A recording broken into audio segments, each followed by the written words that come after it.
has been overtaken by time, and the Premier of the province has already started with the investigations into the matter that are referred to in the motion. This, therefore, would render the debate to be an academic debate. I so move. Thank you. I put the motion.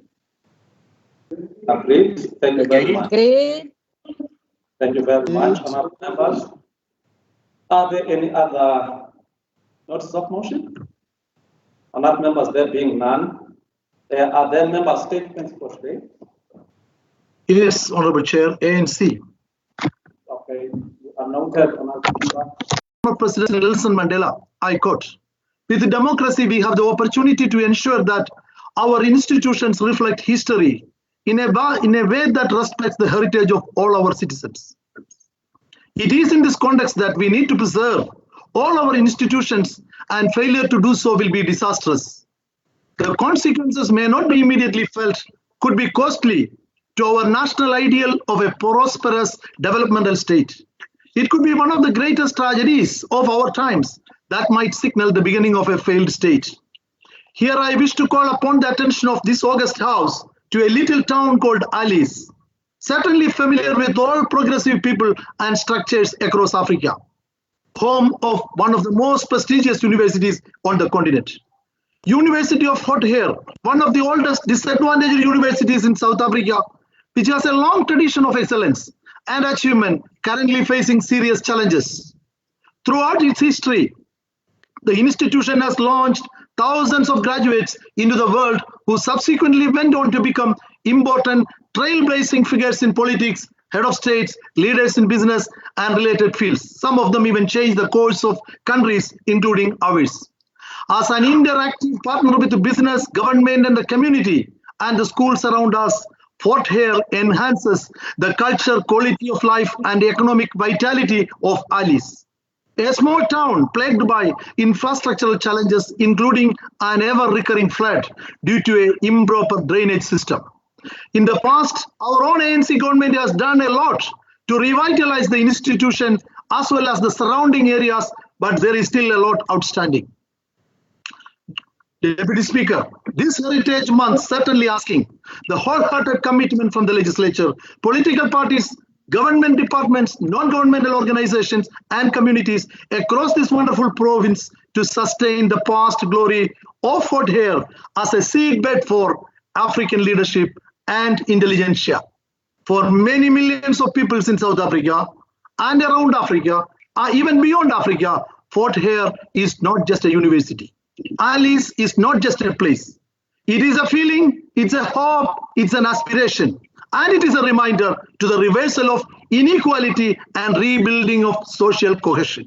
So we request, unite, support and sustain University of Fort Hare and Alice. I thank you. Thank you very much, Honorable Lay. Any further member statement, Honorable members? Thank you very much. I will now invite Honorable MECs, especially MEC Local Government, Premier, who can also make comment on the presentation and member statement. Thank you. Over to you.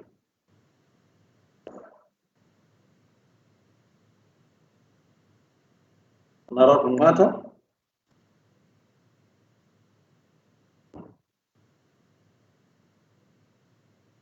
Honorable Premier, let me give you the opportunity to respond.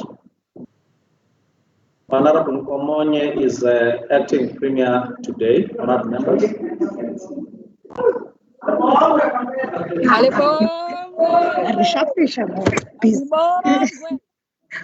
Thank you so much, Honorable Deputy Speaker, and good afternoon, Honorable members.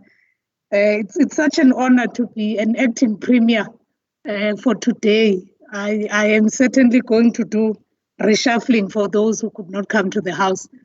We welcome the member statements, and I must say the ANC believes that ours is as a long existing liberation movement. Ours is a responsibility to better the lives of the people. And therefore, we take serious the concerns raised by the honorable member from the Democratic Alliance. Uba okukokwethu ayiko kufuna ukuba abantu bachaphaze behlala ezindaweni ezingekho decent. Sisebenzisana nomphathiswa wezorhulumente basemakhaya kwakunye nezenkosi. Sizawuqinisekisa into yobana siyayisondelela le meko abantu baseStaterem abaphila phantsi kwayo. Njengoba ebetshilo umphathiswa izolo ukuba njengesebe bakufutshane nayo, sifuna uqinisekisa kindlu nabantu ngokubanzi beliphondo laseMpuma Koloni ukuba sikufutshane nokulungisa la meko yempilo yabantu baseStaterem. On a member statement by the African National Congress, we agree fully with Honorable Anil Kumar that Honorable Pillay, I'm so sorry to use his first name. We agree fully with him that the town of Alice resembles one of the sites of heritage. The University of Fort Hare in particular has really produced a number of leaders, not only for South Africa, but for the continent of Africa as well. And we pride ourselves to be a seat of a higher institution that has really groomed leaders, and not only for the country, but for the entire continent. And we will continue to support and celebrate in terms of the heritage Fort Hare has as provincial government. And I am reliably informed, Honorable Deputy Speaker, that Fort Hare holds the archives and the documents of the contribution made by those we call today the legends of this province. Mhlawumbi ke njengenkulu baphathiswa ndizawulisondelela elasebe lakwaDesirag uqinisekisa into yobana all those archives that are there are protected in line with the pronouncement I made in the State of the Province address last year to say, let us have a digitalized Home of the Legends Museum, wherein we not only depict the resistance to ukuhlukunyezwa kwabantu ngexesha lengcinezelo, but also what the liberation movement has done ukuqinisekisa uba abantu baseMzantsi Afrika bayakhululeka gqibelele. Enkosi kakhulu, Honorable Deputy.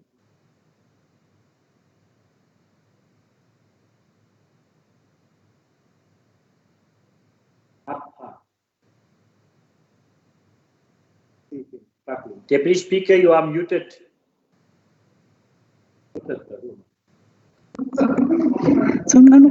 Guys. Yes, I was just requesting the Honourable just to summarize the commitment when it comes to Staterem. That part only is going to be important for Honourable Kasim at least to appreciate, because we're trying to be accommodating to one another because we don't have interpreters. Just that part, Honourable. Okay, thank you so much, Honourable Deputy Speaker. My English data has really depleted, but I am going to try.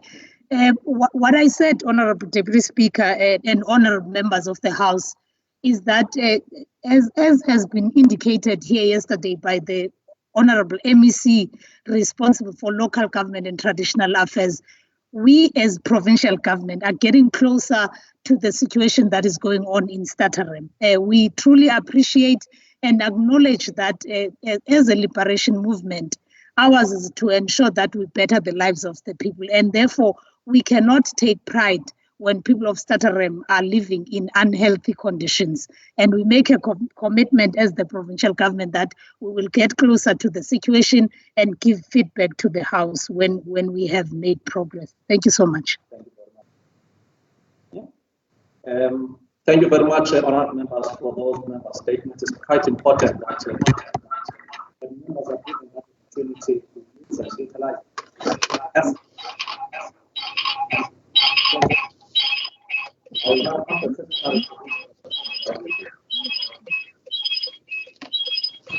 Honorable Deputy Speaker, can they mute the mic where they are busy working? It's making a very bad echo.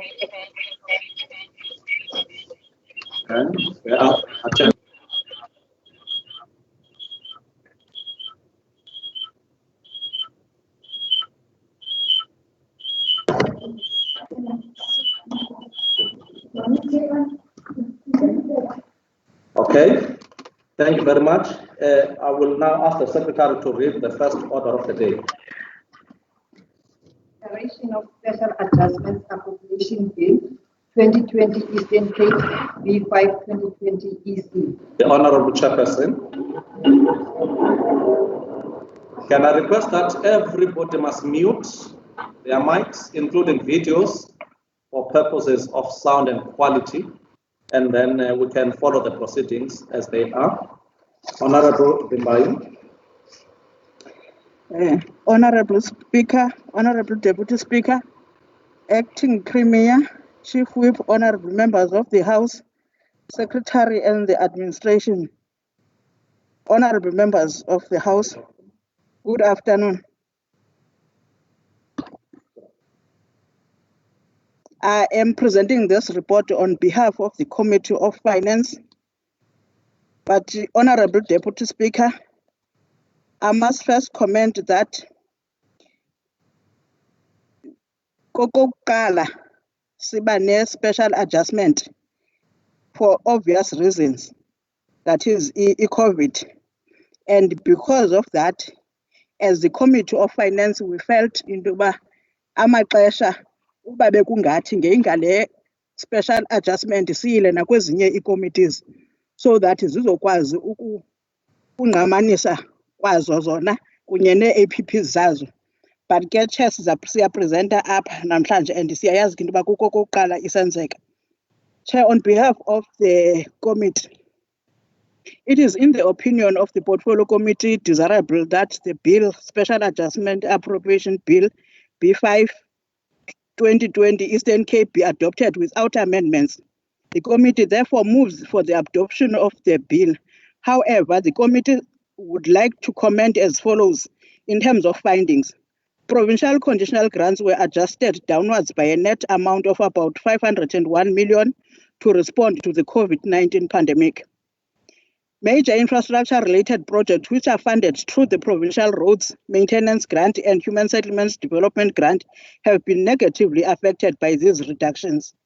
Some planned interventions by provincial departments, like the use of drones and erection of new field hospitals, are lagging behind the process of the pandemic as well as the downward revisions of the lockdown stages. COVID-19 exposed some deficiencies in renovations and refurbishments of some health facilities, as well as insufficiency of the health budget. Currently work is underway to finalize projects and programs in order to ensure that additional 114 million funding, as well as those funds appropriated earlier in 2020-2021, are spent effectively and responsibly in order to contribute to economic recovery. Chair, let me jump to recommendations of the committee. The provincial treasurer must engage the national treasury for a return of some of the funds during the adjustment period so as to proceed with the project as planned if worst case scenarios are not realized in the progress of the pandemic. The provincial treasury must provide the committee with revised plans for these projects. The provincial treasury must consider cancelling some interventions or repurpose their use and reallocate some of the funds to areas of need through the next adjustment budget. The provincial treasury, through the following adjustments budget, future budgets should reflect redress of these deficiencies contingent to the progress of the pandemic. The provincial treasury and DDIT should expedite finalization of projects and programs in order to ensure that the allocated funds are spent effectively and responsibly in order to contribute to economic recovery. Provincial Treasury, DDIT and OTP should engage their national counterparts on the following investment in the province by key economic sector departments such as Department of Trade and Industry, Small Business Development, Agriculture, Land Reform and Rural Development. Committee on Finance wishes to express its gratitude to the MEC and officials of the department for their cooperation during the Special Adjustment Appropriation Bill. So I table the report.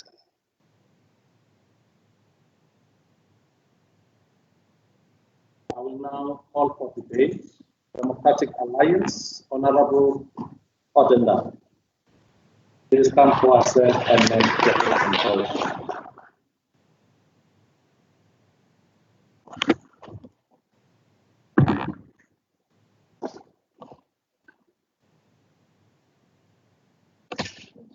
Honourable Speaker, Honourable Premier, leaders of political parties, members of the House.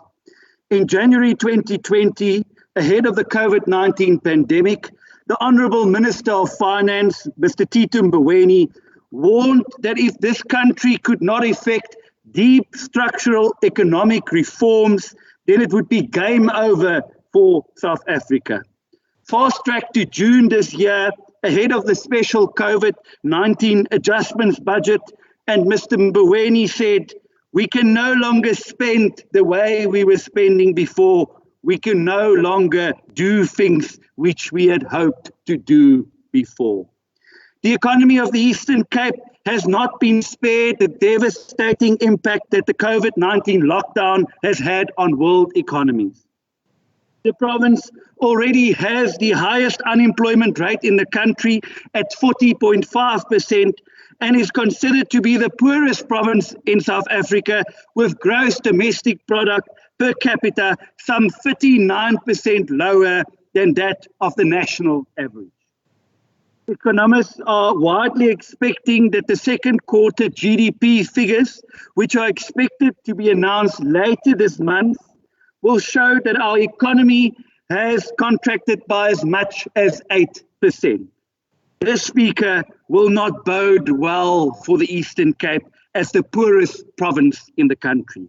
A massive downturn in economic activity will only lead to more unemployment, more poverty, and more hardship for the people of the Eastern Cape. It makes sense then that government has to do everything in its ability to ensure that the aftermath of the COVID-19 pandemic does not destroy our already fragile economy. Now, more than ever before, the Eastern Cape government must be responsive towards the needs of the residents of the Eastern Cape. Now, more than ever before, the government needs to create an enabling environment so that business can survive these turbulent economic times. Speaker, but if our economy is to survive the onslaught of the COVID-19 pandemic, government and private sector must work together in order to find solutions.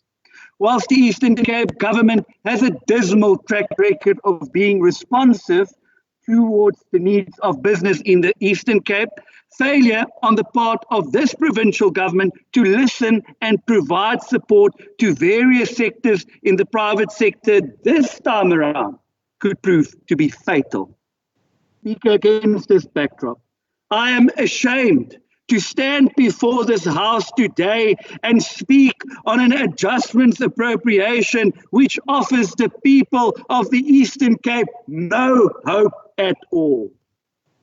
What should have been a budget to support and guide our people through the worst health and economic crisis that we have ever faced in this country has become a box-ticking exercise for bureaucrats. At a time when the government should be pulling out all the stops to assist those people who are bearing the brunt of the economic fallout caused by draconian lockdown measures that were put in place, this government has decided further relief measures can wait. Yes, unfortunately, what we have before us today is a document that only accommodates the changes to grant funding allocations that National Treasury has effected in the National Adjustments Appropriation. When we talk about government being responsive towards the needs of people, this budget cannot be further away from that goal. Notwithstanding all the discussions and deliberations of the Finance Committee on the fiscal and economic challenges that the province and the country are facing, sadly, none of those considerations has been included in this budget. I hear you ask why then? Because this document has been prepared by our officials and has had absolutely no input from any politicians whatsoever. During our extended deliberations, the committee members made many submissions for consideration. Amongst these submissions were the following from the Democratic Alliance. Firstly, the establishment of a tourism recovery fund. The tourism industry has been one of the hardest hit by COVID-19 as a result of international and local travel bans. Investment in tourism could possibly yield very positive results quickly. The establishment of a provincial SMME COVID support fund was our second suggestion. Savings within the existing budget of at least R1 billion should be utilized to support small and medium enterprises who have not benefited from other support funds from national government. Thirdly, additional budget to be made available and set aside for urgent drought relief measures for struggling farmers. Fourthly, the establishment of a once-off bailout fund for cash-strapped municipalities. Assistance could be given to qualifying cash-strapped municipalities which are willing to implement a strict financial turnaround plan to be monitored by Provincial Treasury. And finally, budget variants to be effected to non-core service delivery related spending in order to prioritize spending on capital infrastructure projects which will get our contractors, but more importantly, the people of the Eastern Cape working again. These submissions could easily have been accommodated in the adjustments budget, but sadly, they were not. The message is thus clear, people of the Eastern Cape, you are on your own. The ANC government of this province will not look after you in your hour of need and will offer the Eastern Cape economy no lifeline amidst these turbulent financial times. Deputy Speaker, adding insult to injury is the fact that our existing budget has been severely underspent. As at the end of the first quarter of the current financial year, the provincial government has underspent its budget by some 2.36 billion rand. So let me make this perfectly clear. We have an economy that has been decimated by the effects of a global pandemic, and then we have funding in our budget available due to under expenditure as a province, but yet we are unable to come up with meaningful and innovative ways to assist our people and our economy. We should be ashamed of ourselves. Notwithstanding the repeated warnings that the province received from National Treasury that we have to cut wasteful expenditure and move to a zero-based budgeting system as from next year, the province has done nothing to change expenditure patterns of our departments in the budget at hand. Minister Mboweni talks about deep structural reforms. In the Eastern Cape, we can't even restructure a budget, let alone embark on deep fiscal and economic reforms. Speaker, if nothing else, we could have at least have provided the terminally ill patient in the room, and that's the Department of Health, with a bailout to alleviate their financial woes once and for all. This House has discussed the unfolding financial crisis in the Department of Health ad nauseum already, but to date have come up with no solutions.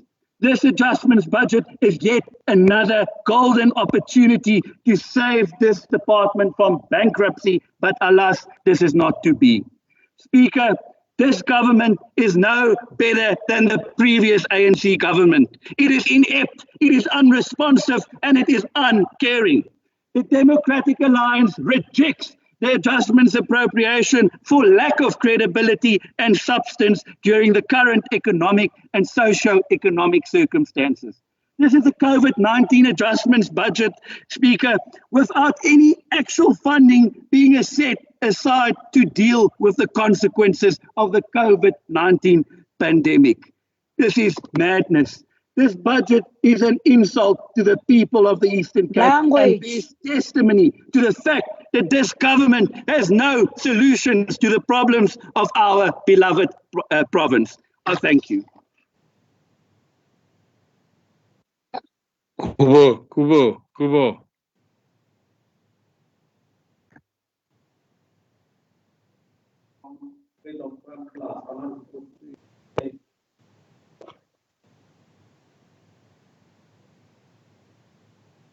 3 minutes. Honorable Kutsi?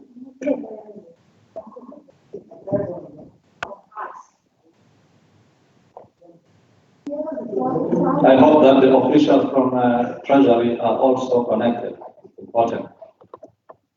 We are expecting 4 HODs inside this chamber, according to our rules. I see no one. Honorable Kutsi, Freedom Front Plus, please take your minutes. Thank you, Honourable Deputy Speaker. We, the Portfolio Committee of Finance, met 3 times to consider the required special adjustment appropriation for 2020 as confirmed in our Portfolio Committee's report dated the 31st of August and on the 20th and the 24th of August. Twice, we as a committee referred the bill back to the Provincial Treasury to adjust the bill as per the committee's findings. Both times, the PT returned to the committee with the bill without any changes, with the defence that PT had to comply to the National Treasury's requirements. This action or response of the PT is a sign to me that the PT has no respect to the PC of Finance, and it led me with the answer to ask, what is the PC of Finance then therefore? Or did we then just become a rubber stamp? Briefly, the PC of Finance instructed the PT was that they must adjust the special adjustment appropriation bill to comply to the needs of the province, to assist with the rebuild of the province economy, and to try, amongst other goals, to create jobs for the jobless in this province. According to the National Treasury, the province had to reprioritize the department's budgets with an amount of 2.6 billion rand as a result of the COVID-19 pandemic.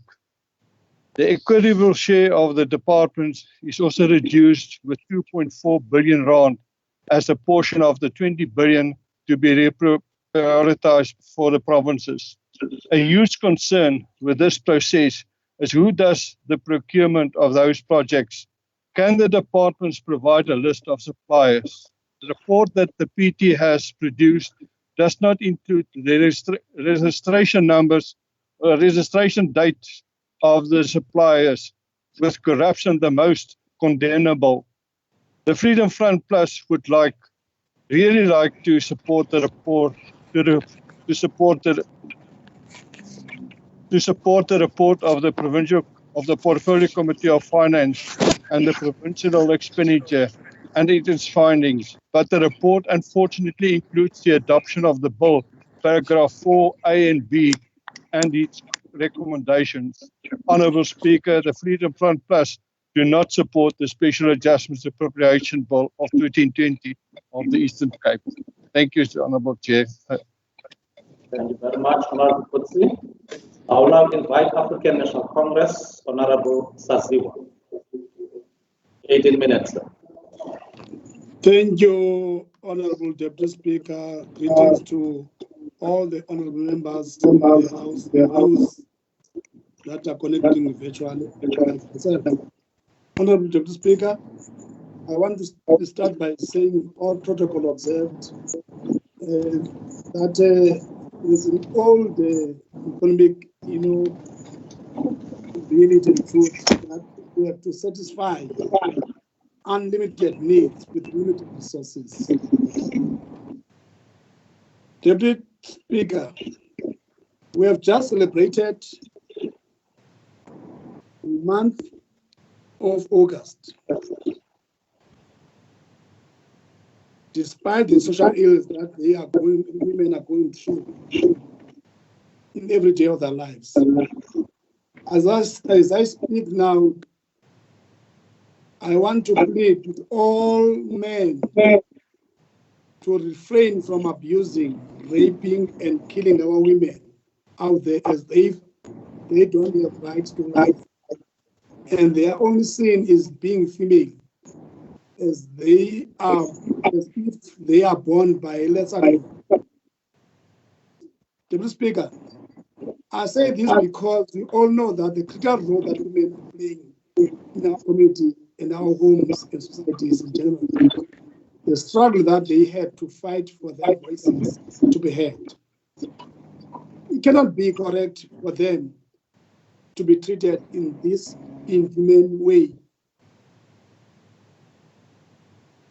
According to the United Nations Women website, a profound shock to our societies and economies.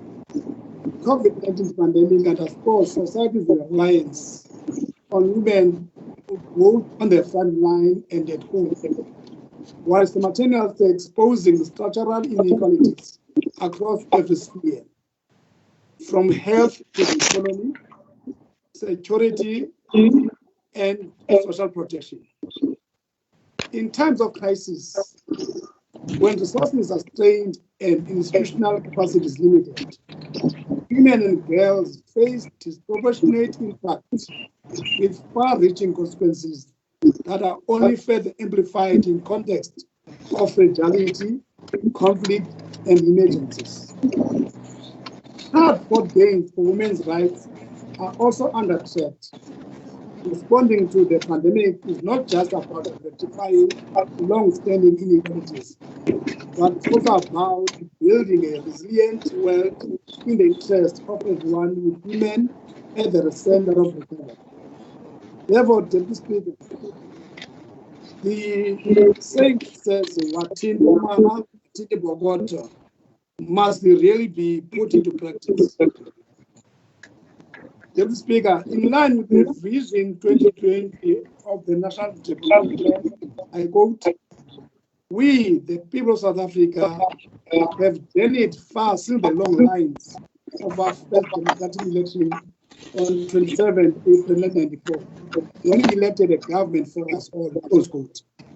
Therefore, Deputy Speaker, for any economic transformation project to succeed, states with prospects of being developmental like ours must leverage on its legislative, regulatory, licensing, budget, and procurement levers and develop capacity to actively lead and drive transformation. In this regard, we appeal to the Provincial Treasury to intensify its oversight role over provincial departments, municipalities, and entities to enhance the good and clean governance, to unlock the economic potential of the province and gain public confidence. To do all of these aforementioned above programs require the capable state. I wanted to caution members who have connected here to please keep their mics mute. I've been noticing HOD Mafani's mic, and there's a disturbance whilst you are still presenting. Please continue. Apology for that, Honorable. I hope my minutes will be added then, Deputy Speaker. To do all these aforementioned above programs requires the capable state, which is the ANC-led government. The personal, social, and economic impact of COVID-19 is unlike anything experienced by the world in the past 35 years. Still, South Africa is aware of the need for timely data to understand these impacts, but is equally constrained by the restrictions put in place to manage the spread of the coronavirus. The task of scheduling, collection, analysis, and publication of data is made all the more difficult by uncertainty regarding when enterprises will resume operations. In total, these lockdown measures have profound economic implications. The implications of the pandemic in the rest of the world, and hence on demand for South Africa's export, are not as large as the effects of the domestic lockdown, but are still very large by a normal measure. In terms of the recovery, the quick recovery scenario results in a GDP decline of about 5% by the end of 2020, an economic outcome that would have been considered catastrophically bad a little more than 7 months ago. Persistent effects of the COVID-19 would bring even worse outcomes for GDP, in line with the slow and long recovery scenarios. We therefore, Deputy Speaker, hope that by opening the economy and move to level 2 will yield the good economic results in our economic growth. Deputy Speaker, this is a very important month, heritage and tourism, that we will be showcasing our different cultural diversity in tourism. It is therefore our plea to the Provincial Treasurer to fund the CPTA to advance our rich history as the province under the theme, the home of legend. In the same vein, we're also reminding ourselves that in this month is when Bishop Massacre took place on the 7th of September 1992, just across the road from this glass house. And we say we pay tribute to the heroes and heroines that lost their lives fighting for this freedom that we're enjoying today. The official unemployment rate of the Eastern Cape, according to the State of South Africa's latest quarterly labor force survey, is 40.5%, with expanded unemployment, which includes those who have given up on looking for jobs, stands at 48.9%. This is 10% points above the national average, which is 30.1%, with 39.97% expanded, and the latest statistics were collected before the economic harm done by the lockdown. The rural expanded unemployment rate is currently at 6%. The South African Index of Multiple Deprivation, which is an index measuring multiple level poverty, ranks 63% of the province as most deprived, with the provincial economy expected to contract by more than 5% due to the COVID-19 outbreak. Deputy Speaker, we take tune from our 54th National Congress when it comes to radical socio-economic transformation, noting that current factor return of Helen Zille to federal leadership of the DA. So many black DA leaders have left the party in their positions. The latest revelations by the former Gauteng leader has confirmed our argument that we are Kuma with DA. Let me go to one of the greatest philosophers of the decades when he had this to say, I quote, "It will be the workers with their courage, resolution, and self-sacrifice who will be chiefly responsible for achieving victory. The petty bourgeoisie will hesitate as long as possible and remain fearful, irresolute, and inactive. But when victory is certain, it will claim it for itself and will call upon the workers to behave in an orderly fashion. And it will exclude the proletariat from the fruits of victory. The rule of the bourgeoisie democracy from the very first will carry within the seeds of its own destruction, and this subsequent displacement by the proletariat will be made considerably easier." That was Karl Marx addressing the Central Committee to the Communist League in 1850. The moral of this quote is that provincial treasurer must make sure that provincial financial resources are spent and utilized for what they were meant, and safeguard the financial resources against the capitalist behavior of exploiting and looting our resources by individuals or businesses without providing adequate services to our people at the expense of poor people, using the vulnerability of our people. Mr. Speaker, the financial resources that the government is able to put forward are being looted by some officials, some suspected politicians, doing business with the state and stealing from the department coffers. Therefore, Provincial Treasurer must make sure that they are brought to book as matter of urgency. The province of the Eastern Cape must make sure that SMEs are always tentative, because they always complain that they do not get to do business with our government. Instead, our provincial government is suspected of giving business to other businesses from other provinces. And even if they do get businesses with our government, they are not getting paid within 30 days, as stipulated in the PFMA and treasury regulation. And that cripples their going concern of their businesses, companies. We hope that the bigger percentage of the COVID-19 response amount has gone to our SMEs of cooperatives and local businesses from the supply of PPEs to our government. We also hope that there will be financial support to our SMEs cooperatives, and local businesses to unlock investments and job opportunities in companies that are distressed post-COVID-19 pandemic as the economic recovery plan. In the same vein, government cannot do this alone. We, as the insular government, were calling upon the private sector to play its role as well, ensuring that the economic growth of the province cover for the better and create more job opportunities for people in the province.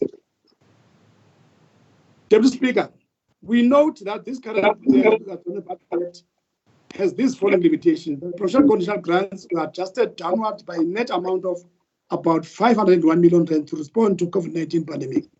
That major infrastructure-related projects, which are funded through provincial roads maintenance grant and investment development grant, have been negatively affected by these reductions. Some planned interventions by provincial departments, like the use of drones and erection of new field hospitals, are lagging behind the progress of the pandemic, as well as the downward revision of the lockdown stages. COVID-19 exposed some deficiencies in renovation and refurbishment of some health facilities, as well as in the insufficiency of the health budget. We are advancing as the ANC. No matter what agenda the ANC has been talking about, we are told that the current work is underway to finalize projects and programs in order to ensure that the additional 140 million rands funding, as well as those funds appropriated earlier in 2020-2021, are spent effectively and responsibly in order to contribute to economic recovery. As the ANC, we also reaffirm the resolution of the 3rd National Conference on the mandate of the Southern Reserve Bank, which states, I quote, South Africa requires a flexible monetary policy regime aligned with the objectives of the 7th phase of transition, without sacrificing price stability. Monetary policy should also take account of other objectives, such as employment creation and economic growth, close quote. Therefore, Deputy Speaker, as the ANC, we see a need, amongst others, that the provincial government must undertake such that self-delivery to our people of the province is not compromised. Hence, we support the report that talks about the need for the provincial treasurer to engage the national treasurer for a return of some of the funds during the adjustment period so as to proceed with the projects as planned. That the provincial treasurer must provide the committee with the revised plans for these projects. The provincial treasurer must consider cancelling some interventions or repurpose their use and reallocate some of the funds to areas of need through the next adjustment budget. Deputy Speaker, the provincial treasurer indeed should expedite the finalization of projects and programs in order to ensure that the allocated funds are spent effectively and responsibly in order to contribute to economic recovery. Provincial treasury indeed and OTP should engage their national counterparts on the low investment in the province by key economic sector departments such as development of trade industry, small business development, agricultural land reform, and rural development. Deputy Speaker, the ANC supports the special project, and the ANC government has outlined that it will double its effort to bring service delivery to our people. I thank you, Deputy Speaker. Thank you very much, Honorable Saziwa. I will now invite the MC to conclude the debate. Honorable MC. Thank you very much, Honorable Deputy Speaker. I duly stand in for the MEC responsible for finance in the province. In all the responsibilities are given to the Premier. So, as Ngeko MEC Zam, I take over. Honorable Premier. Deputy Speaker. Yes, Honorable. Is the MEC/Premier willing to take the question? No, you can WhatsApp it, Honorable Member, just to save time. Honorable Deputy Speaker and members of the House, when the MEC responsible for finance in the province tabled the special adjustment appropriation bill in June here, virtually, of course, he made an indication of how sluggish the economic growth is and further indicated that provincially and nationally, the pressure is exerted more. Today, Honorable Deputy Speaker and members of the House, I stand here in front of you indicating that the advent of COVID-19 pandemic has worsened the already sluggish economic growth and further negatively affected public finances that were already under strain. The economy is expected to contract by 7.2% this year, whilst the cost of servicing government debt will continue to rise. We also note the low borrowing cost, which is the interest of 1.1% for the funding of COVID-19 by the IMF. Honorable Deputy Speaker and members of the House, we welcome the President's announcement of the fiscal support package that encompasses spending towards improving our public health system to withstand the disastrous impact of COVID-19 pandemic, to ensure that our schools are functioning, our social welfare services are a safety net for the poor and vulnerable, and our economy is revived. Today, standing here, we are pleased that the province received an additional grant funding allocation of 481 million from the 3.4 billion COVID-19 grant allocation component to provinces. This will help enhance our health system capacity and capability to mitigate the spread of the pandemic. If I were tabling a report or a response on behalf of DESRAC, which unfortunately I am not, I would have responded to some of the insinuations made by honorable members who spoke before me, particularly those of the opposition, trying to say that we are not taking care of our health system. Whilst no additional funding was provided for health infrastructure for the province, we, however, welcome the revitalization grant that has been repurposed to provide infrastructure needs to respond to COVID-19. The 25.473 billion increase for social development is a welcomed relief to the poor and destitute, and it will assist to support vulnerable households. Since these funds will be managed and distributed by the National Department of Social Development, it is critical, therefore, that both national and provincial spheres of government work in an integrated and coordinated manner to ensure optimal and efficient utilization of resources. We further note and welcome the additional 11 billion allocation to the local government equitable share. The Eastern Cape municipalities in particular have been allocated 1.5 billion of the 11 billion that is allocated nationally. As a province, we will continue to advocate for the review of the equitable share formula in order to bring parity to rural and disadvantaged provinces like ours. As the provincial government, we are determined to work closely with our communities to fight the scourge of infections due to COVID-19, as well as the disastrous impact this pandemic has had on our economy. Honorable Speaker, Deputy Speaker, we will continue to promote fiscal sustainability through strict implementation of cost containment measures. It is of essence that we balance the health intervention with sustainable economic recovery plans. We will strive to do more with less, with the aim of mitigating the devastating effects of the pandemic and the sharp slowdown in the economic growth. We are still steadfast in the developmental goals for the country. Honorable Deputy Speaker, I hereby welcome the recommendations that have been made by the Portfolio Committee on Finance and commit that as Provincial Treasury, we will continuously provide oversight on the spending of the provincial fiscus. I thank you.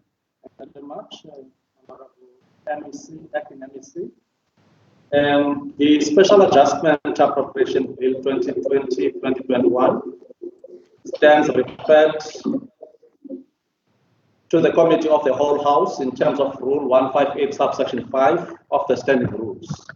I will now ask the Deputy Chairperson of the Committee of Chairpersons to take the chair to consider the bill. Thank you very much. Over to you, Deputy Chair. Thank you very much, Deputy Speaker. I will now go through the Special Adjustment Appropriation Bill 2020 to 2021, vote by vote. I put vote one. Agreed. Agreed. Agreed. Agreed. Deputy Chief Agreed. Deputy Chief. Yes, yes, Honorable. Yes. Deputy Chief, can I speak? Yes, Van Broekenhout, Honorable Van Broekenhout.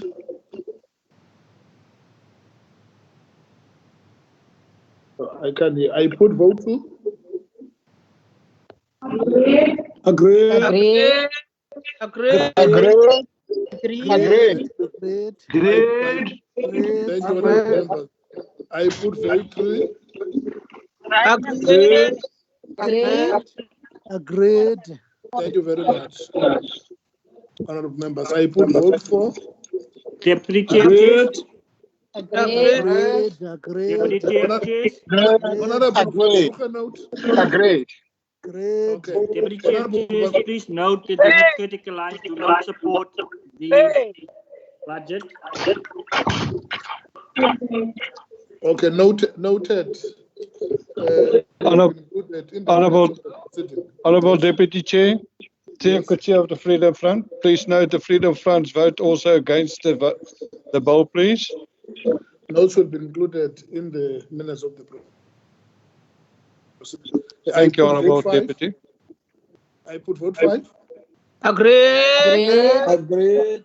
Agreed. Thank you, honorable members. I put vote 6. Siyavuma. Thank you, honorable members. I put vote 7. Agreed.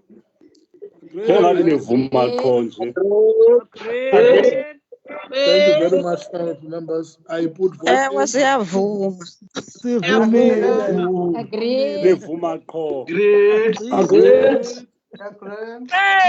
Deputy Chief. Yeah, okay. Honorable Van Broekenhout. Deputy Chief. Yes.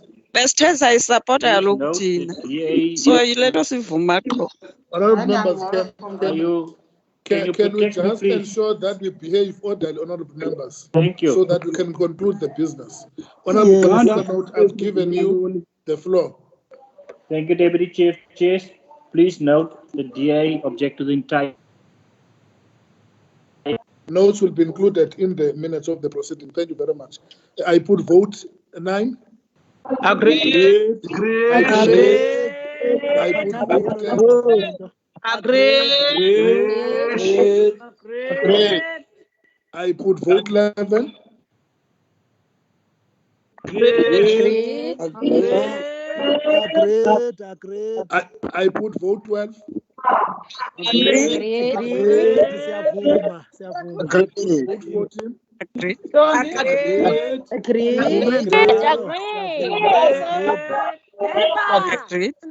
I put vote 15. Agreed. I put clauses 1. I put clauses 1 to 6 of the bill.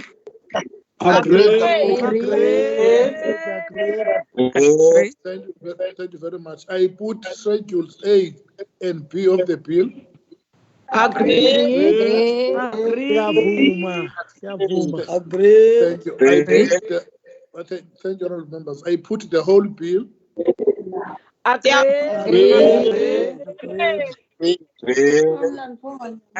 Thank you, honorable members.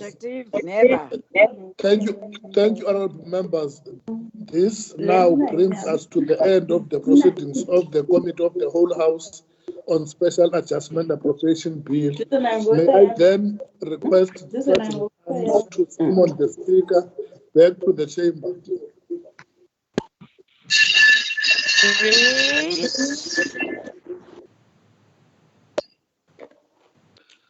Deputy Speaker, the Committee of the Whole House considered the Special Adjustment Appropriation Bill as referred by the House, and I wish to report as follows. The committee has adopted the Special Adjustment Appropriation Bill 2020-2021 without amendment. Thank you very much, Honorable Chairperson of Committee of Chairpersons.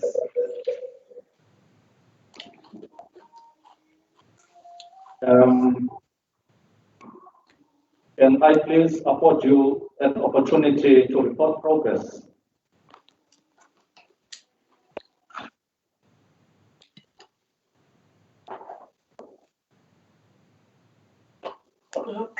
Thank you, Deputy Speaker. The Committee of the Whole House considered the Special Adjustment Appropriation Bill as referred by the House, and I wish to report as follows. The committee has adopted the Special Adjustment Appropriation Bill 2020 and 2021 without amendment. Thank you very much. Oh, thank you very much. I will now call the Honorable MEC to move for the adoption of the bill.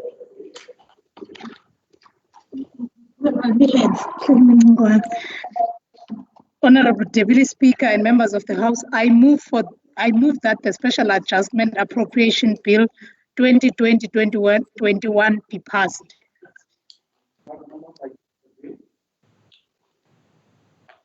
No objection? Thank you very much. No. Thank you very much. Never. No objection. No objection. I will now ask the Secretary to read the third order of the day as it appears in the order paper. I'm reminded, honored members, that the second order of the day has been moved by the agreement of the multi-party whipper.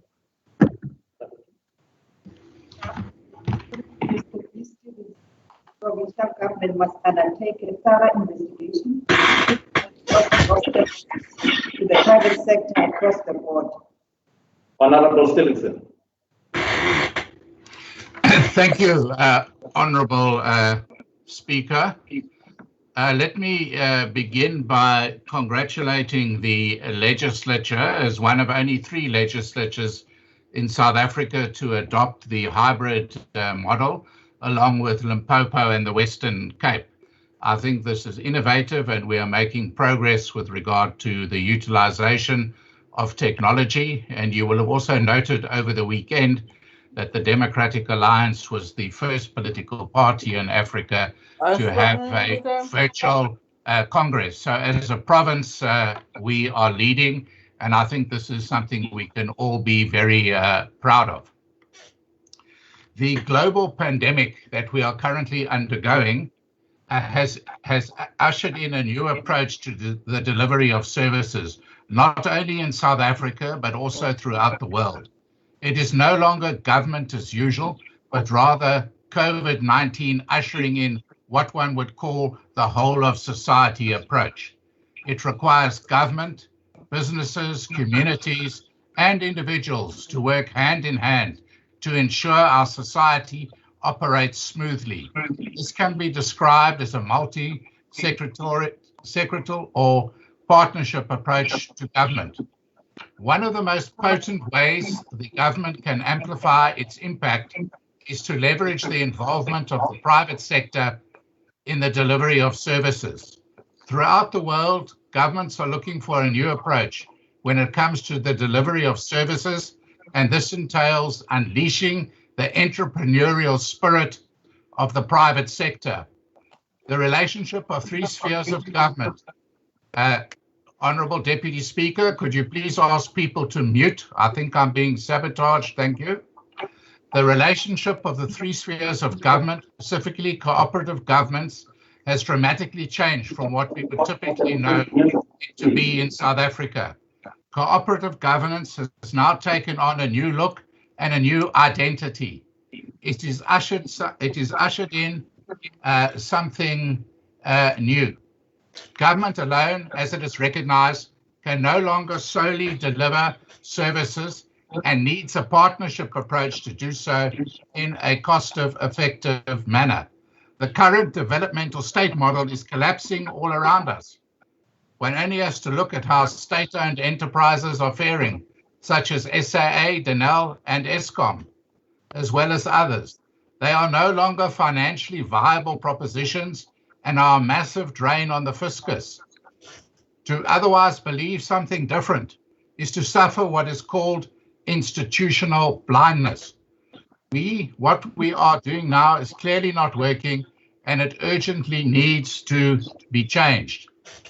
Eskom has now entered into stage 4 blackouts, which cost the economy 2 billion rand a day, and the Eskom is 480 billion in debt. Our province should be leading the campaign to end Eskom's monopoly and allow the private sector to produce power on a large scale. There are several lessons to be learned from the pandemic, and we need to ensure that we take these forwards. The future is focused on the whole society approach, which involves partnership government between the private sector, communities, and NGOs. In the Eastern Cape, COVID-19 has exposed an already broken state. The state cannot deal with the numerous issues that it has been charged with. Let us look, for example, at the healthcare system in our province. Why is it that the private sector can put up a field hospital in Nelson Mandela Bay within a few weeks, but the public sector hasn't been able to do this within months? Why is it that the MEC for Health recently said to constituency members in Nelson Mandela Bay on a Microsoft Teams meeting that the cleaners at the Livingston Hospital need to be trained by an NGO to do their jobs? Surely if management is unable to train and supervise people to clean a hospital, one should outsource that to a cleaning contract with clear deliverables. So where people are not performing, you can hire and fire. In that way, you'll manage to keep the hospital clean and maintain the necessary standards. This benefits both patients and the hospital staff. Why can we not radically change how we run our hospitals and ensure that the management of each hospital is outsourced as a business entity with clear deliverables, and income derived from services at that hospital stays in that hospital? In some hospitals, there are empty wards. Why can these wards not be rented out to the private sector and that income used to uplift the hospital as a whole? There are many examples in the health sector where partnerships could potentially be created with the private sector. In the Western Cape, for example, the provincial government has a partnership with the retail store Clicks, where patients who need their chronic medication can obtain it from one of their outlets during standard operating hours. This partnership makes it a lot easier for people to get their medication. Obviously, there's not a Clicks in every town in the Eastern Cape, but a similar arrangement could be entered into with the private sector. Why is it that we cannot enter into similar partnerships that would have massive benefit to the people that are reliant on the state for their chronic medication? Another area where we can improve the delivery of services is the partnership with the private ambulances. It's well known that the provincial government does not have sufficient ambulance fleet to serve the province effectively. Why can this service or elements thereof not be put out for private tenders to ensure that those who are in dire need of urgent services receive precisely that? Honourable Deputy Speaker, we need to save lives, not an ideology. Why have the records of private hospitals not been digitalized? By making it compulsory for all documents to be digitalized, it would save the province many millions, especially with these medico-legal expenses, as most of the claims arise from records that are no longer available. It is the job of government to manage the delivery of services and not necessarily deliver every service. Similarly, the provincial government in the Western Cape has established what is called collaboration schools. These are schools where the private sector is involved, not only in the management of schools, but also assist with the necessary resources. It's a way of uplifting quality education in communities that don't necessarily have all the resources. At community level, many initiatives are rising up throughout the province because of the collapse of local government. Residents are taking the delivery of services into their own hands. There are many examples where communities are involved in the fixing of roads, potholes, cutting the grass, picking up litter, painting lines, trimming trees. This informal partnership approach of improving neighborhoods can be called My Patch, where people look after the patch in front of their homes or businesses. This will start to evolve into formal partnerships as local government collapses even more. Why is it when it comes to road maintenance, one cannot enter into agreements with local communities in regard to the repair of roads? This is particularly so when they can do it at a cheaper price than government. This is critical given the fact that the maintenance backlog is estimated at over 120 billion. It is perhaps in safety that government can enter into one of the most productive partnerships to fight crime in this province, mainly through the use of technology, where the government currently doesn't have the skills to capitalize on to utilize the equipment. An example of this technology is the network of cameras throughout the province that are capacitated with license recognition and time over distance. With this technology, one would be able to trace stolen vehicles, apprehend criminals on the run. Similarly, the use of drone technology partnerships could be entered into to patrol certain area. Shot spotter technology was also used in Helenvale in Nelson Mandela Bay to apprehend criminals. What this technology does is triangulate within a few meters where a gunshot is fired within the community, and a patrol vehicle is then immediately dispatched to that area. To implement this technology again, a partnership with the private sector must be considered. Why then has the outsourcing of services become an imperative for the government?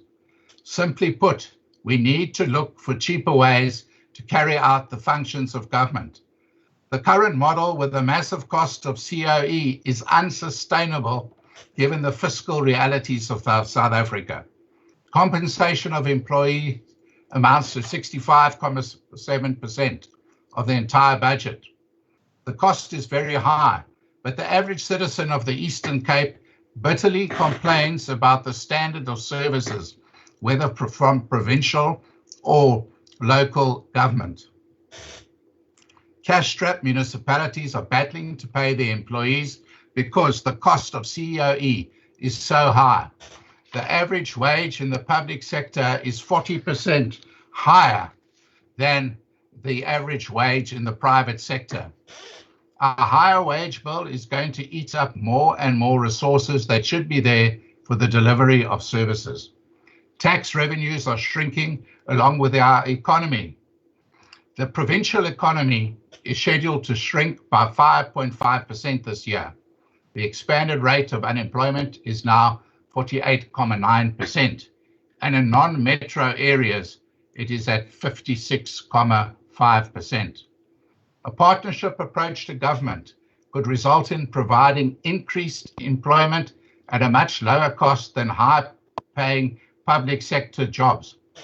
This is the hard choice that government is going to have to face, whether to look for a new way of delivering services or continue on the rocky road to ruin. This path is threatening the very legitimacy of government as an institution and will result in growing protests. We are now moving towards an e-governance where new skills are going to be required to deliver services with greater efficiency. The skills are lacking in government, but are available in the private sector. 60% of the jobs that currently exist will be obsolete in 10 years' time. Why, for example, is it that one's vehicle license cannot be renewed online with the necessary safety protocols? In that way, the money would be paid directly into the provincial coffers. At the moment, there are many towns that are holding back on paying the province. We can no longer subscribe to a model of the developmental state. It is collapsing around us as we speak. The government needs to adopt a fresh approach, an innovative approach for people to live a life of value. This approach is called partnership governance. The biggest obstacle to the success of this would be corruption. Corruption is occurring because of the breakdown of values in our society. Self-enrichment, greed, and entitlement symbolize the moral breakdown that is occurring. The recent COVID-19 looting has shocked many South Africans as it steals resources that should be there for the benefit of the people.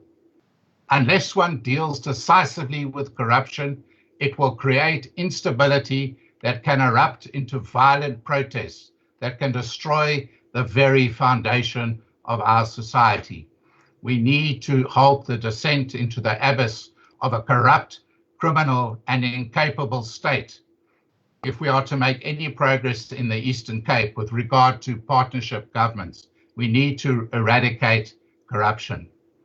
A democratic alliance provincial government would implement a number of measures to combat corruption. We would ensure that the payment of all public money is done in a transparent manner by placing key information about tender processes online. We would require government departments to publish monthly financial reports dealing, amongst other things, with contracts being entered into and tenders awarded. We would also ensure that officials found guilty of financial misconduct or mismanagement are placed on a register that disbars them from working in any of those environments again. We would also protect and encourage whistleblowers to come forward. Most importantly, we would introduce a new tough anti-corruption unit to replace the hawks that would have the requisite specialization, training, and independence, as well as security of tenure. Corruption is the thief of opportunities. MPLs in this province should not have to resort to laying criminal charges, asking the SIU or the public protector to intervene. One cannot let old ideological constraints hold us back, where the ideals of the national democratic revolution direct our regression as a province. The state should not control every aspect of society. The party should not control every aspect of the state. And a vanguard within the party should not control everything. These ideological constraints have led to state capture and corruption, where the barriers between party and state have collapsed, with many, in inverted commas, comrades thinking it is their time to eat. The recent looting around COVID-19 highlights the structural problems of the method of government. We no longer have the resources to proceed as we are doing right now. We need a new approach. To believe otherwise is to suffer from institutional blindness. In the early 2000s, I introduced a debate in this House about learnerships, where a stipend was to be paid for young people to gain work experience so they could get a foot on the ladder, because many young people can't get employment without some form of experience. Honorable members, none of you were probably there at that time. I still have the video. I was howled by the members of this House, and I was accused of wanting to exploit people. Today, learnerships are the norm. To those unprogressive and reactionary forces who are wetting their lips right now to defend the status quo in this debate, I say, remember that experience of what people said almost 20 years ago. Do not stand in the way of progress. Many thousands have benefited from those learnerships. A partnership approach to governance will assist in turning the tide of poor service delivery in the Eastern Cape and ensure that we build a capable state. Of course, it needs to be well managed with service level agreements in place and accountability built into the system. There is an irreversible tide of history that is moving our province in that direction. One resists it at our peril. I thank you, Honourable Deputy Speaker, and I hereby move the motion. Thank you.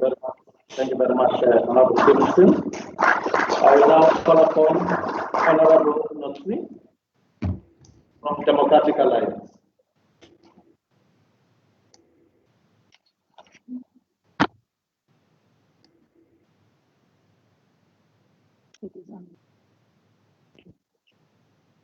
Honourable Deputy Speaker, Honourable Premier in absentia, honourable members, guests, good afternoon.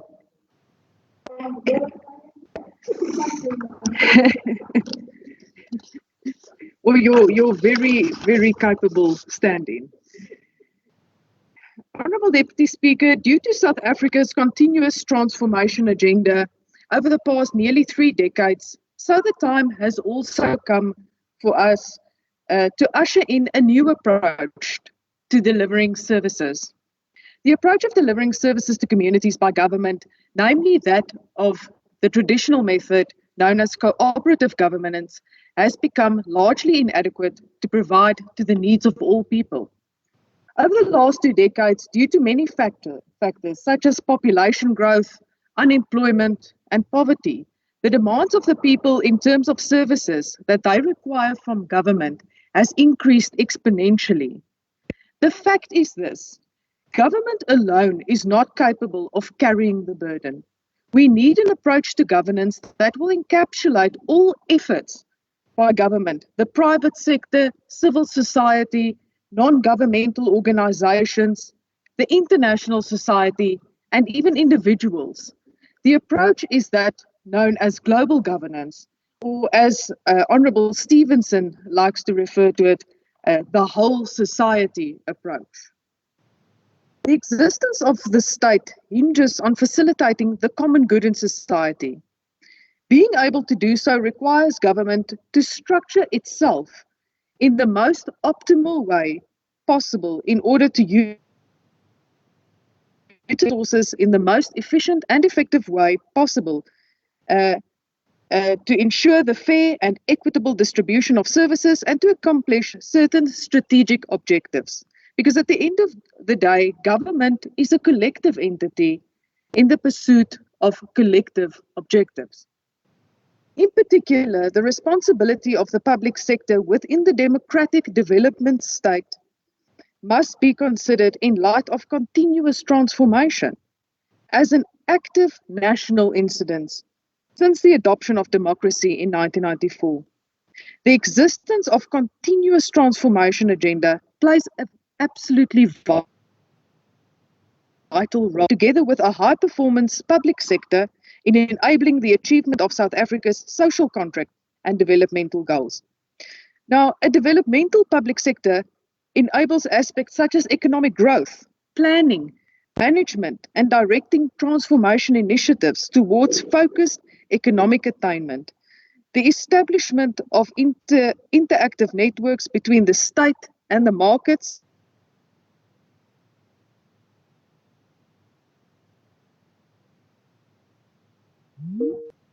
transformation of the economy and infrastructure, and the pursuit of social equality through economic growth. Honourable Deputy Speaker, reforms within the public sector have led to many changes in the role of government. More specifically, in terms of the effort to enhance efficiency, as well as the realignment of the public sector to privatize, form a working relationship with the sector.